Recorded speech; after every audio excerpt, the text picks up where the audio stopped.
Hello there and welcome to Black Jackal Gaming. We're going to take a look at the Sternguard Veterans, which is an elite Primaris infantry unit. They've got very strong anti-infantry firepower. There's one detachment that really ramps up the damage output that they can have. Let's take a look at them. So the datasheet comes in at 100 points for 5 models or 200 points for 10. They have movement 6, toughness 4, 3 up save, 2 wounds, leadership 6 and objective control 1. The range profile, they've got 2, one at ballistic skill 3 and one at 4, depending on what weapon you take. I've got a couple of options for main weapons, but the one you want to focus on really is the combi weapon. It comes with anti-infantry 4+, you automatically wound infantry models on a 4+. Devastating wounds, so any critical wounds will bypass the save throw of your opponent, and rapid fire 1, so when at half range you get an additional attack. 24-inch range, 1 attack, ballistic skill 4, strength 4, 0 AP and 1 damage. The other standard weapon you can take on them is the Sternguard bolt rifle. Has the same profile as the combi weapon, but comes with assault, which means you can advance and fire it, and heavy, so if you stand still you get +1 to hit. Got 24-inch range, 2 attacks, ballistic skill 3 this time, strength 4, -1 AP, 1 damage. As standard, they all come with the Sternguard bolt pistol, comes with devastating wounds and the pistol keyword, so you can shoot when in engagement range. 12 inches, 1 attack, ballistic skill 3, strength 4, 0 AP, 1 damage. Then you've got a couple of heavy weapon options you can take, the first being the Pyro Cannon. This ignores cover, so you don't get the benefits of cover. So your opponent will not get a +1 to the save. And Torrent, so you automatically hit the opponent. This comes in at 12-inch range, d6 plus 1 attack, strength 6, -1 AP, 1 damage. Finally, you have the Sternguard Heavy Bolter. This comes with devastating hits, heavy, sustained hits 1, so any critical hits generate a new hit. And this is 36-inch range, 3 attacks plus skill 4, strength 5, -1 AP, 2 damage. Now with these, you really want to be focusing on the combi weapon, and that's what we're going to lean into. So for the melee profile, they're coming at weapon skill 3+. As standard, they all come equipped with close combat weapon, which gives you 4 attacks, strength 4, 0 AP, 1 damage. There's a couple of options you can give to the sergeant, the first being the chainsword, 6 attacks, strength 4, -1 AP, 1 damage. Then you got the power weapon, 5 attacks, strength 5, -2 AP, 1 damage. And the power fist, which is really the one you want to take, 4 attacks, strength 8, -2 AP, 2 damage. For their ability, they have the Sternguard Focus. Each time a model in this unit makes an attack that targets your alpha moment target, you can reroll the wound roll as well. So that's fantastic. You get 4 rerolls to hit and 4 rerolls to wound.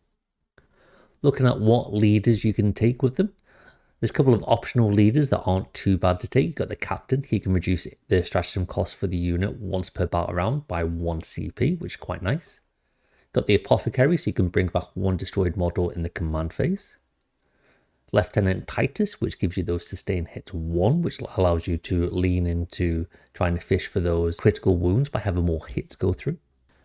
But your MVP leader, by far, especially if you're taking them in the right detachment, is the Librarian. He gives them a 4+ invulnerable save. As well as this, you get a Feel No Pain 4+ against psychic attack.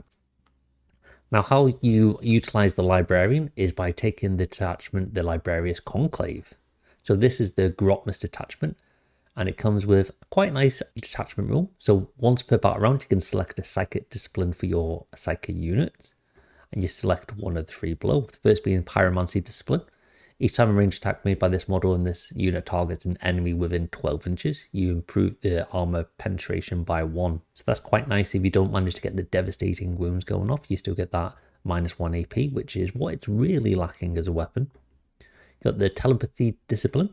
Each time a model in this unit makes an attack, you can ignore any of all the modifiers to that attack's weapon and ballistic skill, and any modifiers to the hit roll. So they're quite nice to have, really. Now, there's a couple more you can have, but these are the 2 that you really want to think about taking. With the Pyromancy being the one that you really want to lean into, you can take the Telepathy one for slightly more niche situations if you're in a position where you will get the best out of not having minuses to your ballistic skills, because if you're hitting on 4s and you're given a minus, all of a sudden they're missing a lot. And there's a couple of nice stratagems that you can activate with it as well. To get the best out of this, there's a really nice enhancement called Fusillade. This gives you range weapons, anti-monster and anti-vehicle 5+, so it gives you those devastating wounds into almost all the different types of units in the game. Now what really ramps this up is that if you're in the Pyromancy discipline, which you want to be in, this grants your weapons sustain hits 1, so any critical hits you get an additional hit. With you being your alpha moment target, you can really try to fish for these to try and push through as many hits as possible, because you are going to be automatically wounding your opponent on 4+ if they're an infantry unit, and if they're a monster or vehicle it's 5+, so you can go into a lot of units in the game using this. The other option, if you're in telekinesis, which isn't too bad, it adds 6 inches to the range of your weapons. Now this obviously isn't as good as sustain hits 1, but if you are just outside of range, or you can really activate that rapid fire by getting the extra 6 inches on, this is going to really help you. Because if you are a 10-man unit and you're outside of rapid fire, it is only the 10 shots. So sustain hits 1 on that is only going to activate once without your rerolls, so you might get 2, possibly 3. But if you add those extra 6 inches on and get into rapid fire range, you get an additional 10 shots anyway. So how does the damage output look? Well, if you're an infantry unit, you get 20 attacks, you'll be hitting on those 4s. You sustain hits on 6s and you got 4 rerolls. So on average, you're going to get 6 sustained hits and 6 normal hits. So this is going to give you 18 hits in total. You are, of course, wounding on 4s unless they are T3 body, then you will be wounded on 3s, but you do really want to fish for those devastating wounds. So you're probably going to re-roll into your 4s anyway to attempt to get them at the very least. So this will average 12 devastating wounds and potentially 2 or 3 wounds coming in at the -1 AP. So with it being 12 devastating wounds, bypassing the save, the majority of infantry units in the game are going to be 3 to 6 man units, which 2 wounds apiece. So you're going to take them out there, or it's going to be 10-man units with 1 wound apiece. And then you do have those extra 2 or 3 wounds coming through to get 1 more or 2 wounds past their save throw. So going into the majority of the infantry units in the game, you are going to be able to wipe out a vast majority of them. Some of these units are very expensive at that as well. How do they fare going into a vehicle and monster? So you've basically got the same thing, same amount of attacks, hits, sustained hits, all that jazz. Averaging the same amount of hits because nothing's changed at this point. It's just when it comes to the wounds. Now you are only going to average 10 devastating wounds, and you're unlikely to push 2 or 3 wounds through either, because you are going to be wounding on 5s. And going into vehicles and monsters, you probably would have been wounded on 6s, so you're not actually going to get any normal hits through. So 10 devastating wounds into a vehicle or monster can really tip the tide in a battle. A lot of the lighter vehicle units will only have around the 9 wound mark, so you can kill a lot of them and the monsters. And the bigger units, some of them pushing up to like the 18 wounds, and the likes of a repulsor, where you can put a massive dint in the side of them. So what tactical ploys do you want to use with them? Well, it is of the utmost important that you get within 12-inch range of the enemy so you can activate Rapid Fire 1. If you're not activating Rapid Fire 1, you're halving your shot output, so you're literally halving your damage as well. You want to maximize the amount of attacks you can get into your opponent, so you have to get within those 12 inches. So taking this into account, you should possibly consider an impulsor. This will help you move the unit and get within range, because you can get out on fire after it's moved. You can also utilize the impulsor as a shield to minimize firing angles coming into the unit to help keep them alive. And you will have that 4+ and vulnerable save from the librarian, so they should be fairly handy at staying alive as well. In a pinch, if there is going to be a little bit too much aggro on them, you don't have to get them out. You do have the firing deck. It has firing deck 6 on the upholster, so you get to shoot 6 of the guys. Unfortunately, this won't activate their ability, so you don't get to reroll the wounds. And the enhancement from the librarian won't activate either, but it can still be quite effective, especially if getting out would lose you the unit. So you've got to play that by ear. With the Impulsion, the 4+ and vulnerable save, as well as the 4+ feel no pain against psychic attacks, this makes you really durable, so you can push onto an objective. But you really want to avoid tying them up into combat, because you do want to be able to get off with those combi weapons and can't fire into combat. And even though they do have a fair amount of attacks, being strength 4 0 AP, they're not going to do an awful lot of damage unless it is into your weak T3 bodies. There's also the option to take Uriel Ventress with them. because you can give them the deep strike unit, so you don't then have to pay points for an impulsor. This allows them to arrive anywhere on the battlefield outside of 9 inches of an enemy unit. The only issue with this being 9 inches outside of it, you might not get all your models into rapid fire range. You could lose a couple of shots there, and they can screen you out and stop you from getting to the units that you actually want to target, but it is something to bear in mind.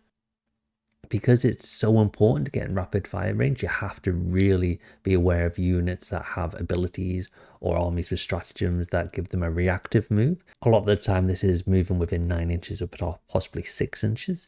It allows that unit to move, and this would deactivate your rapid fire if they can get outside of those 12 inches. So just bear this in mind. If they are a 9-inch activation, then just make sure you're outside of that and get everyone in rapid fire range. Target priority really is key with these guys. You do have the ability to nuke some tough opponents, these being ones that are high toughness, substantial amount of wounds, invulnerable saves, hate devastating wounds, and any units that have a -1 to wound, where you've got those critical wounds on a 4+, or if it's a vehicle or monster 5+, and that cannot be negatively effective. You will always critically wound on that. And this gives you the ability to take these out of action, especially if it's a key unit that's buffing other units around it, or it is one where your opponent is quite light on action units where you can really target them and then force them to use some of their very expensive units to try and do actions or hold objectives to really put a span in the works of your opponent's strategies. Now, you really want to be able to activate this unit at least twice during the battle. You don't want to just throw them forward in turn 1 and sacrifice them. You want to activate these 2 or 3 times, try and protect them, and choose your targets where you can be able to take out the target and not lose the unit. You don't want to trade these guys out of the game, but there are going to be times when your opponent might have made a mistake with their deployment and you can really target a model to try and take them out, such as Gilliman being in range in turn 1.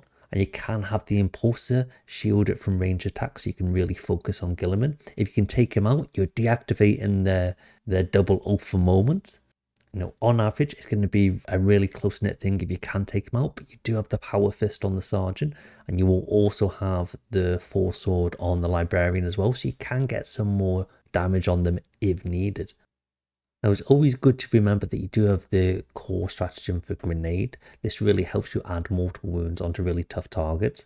The likes of Gilliman, which you think could be touch or go, whether you're going to take him out, or you can just spend your 1 CP on this, roll your 6 dice, and 4 pluses will give you those mortal wounds, which helps you take out these tougher targets. But you must always bear in mind that it's not a game of absolutes. It's not rock, paper, scissors. It's not every decision should be made identical in every game. Your decision should always be based on the game state, not how the internet tells you how to play the army or the units of the game or how your friends play it.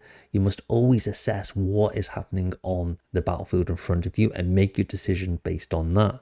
You might have some tactical plays that's a must play in one game, but it could lead to a catastrophic loss in another game. You have to be aware of what's happening in the moment. As the great Sun Tzu once said, what is of supreme importance in war is to attack the enemy's strategy.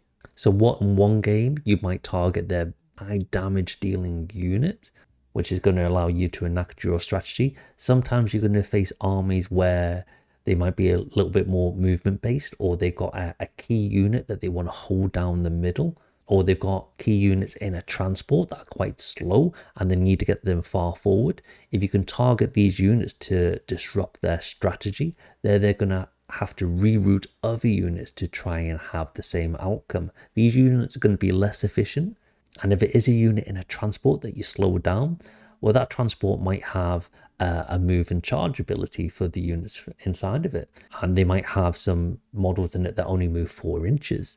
Now, if you take that out before it's moved, that unit's probably going to have to foot slog for 3 turns to get into combat, which means you can probably ignore them for 2 turns while you focus on the rest of the army, and they have an expensive unit not achieving anything on the tabletop.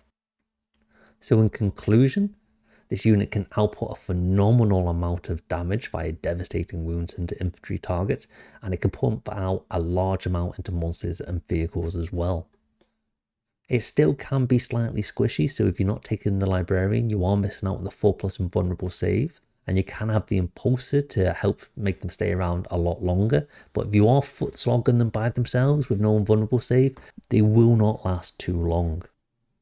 The price point is probably at a very nice point at the moment, especially for the Librarius Conclave, because you do have the easy access to the sustained hits.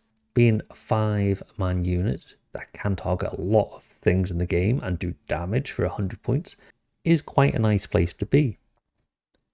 Now, we do have to bear in mind that this unit unbuffed is not the strongest in the game. It's just edging towards okay.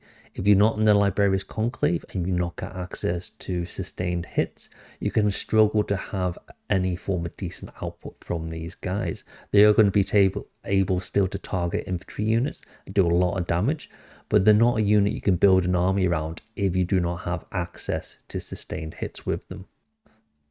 Unfortunately, they are in a position where GW likes to nerf units even if they only excel in one detachment. So rather than looking at the unit as a whole and deciding maybe they just need a nerf in a detachment, you could just give them an individual points increase for that detachment, or you can nerf some of the things in that detachment that makes that detachment so strong.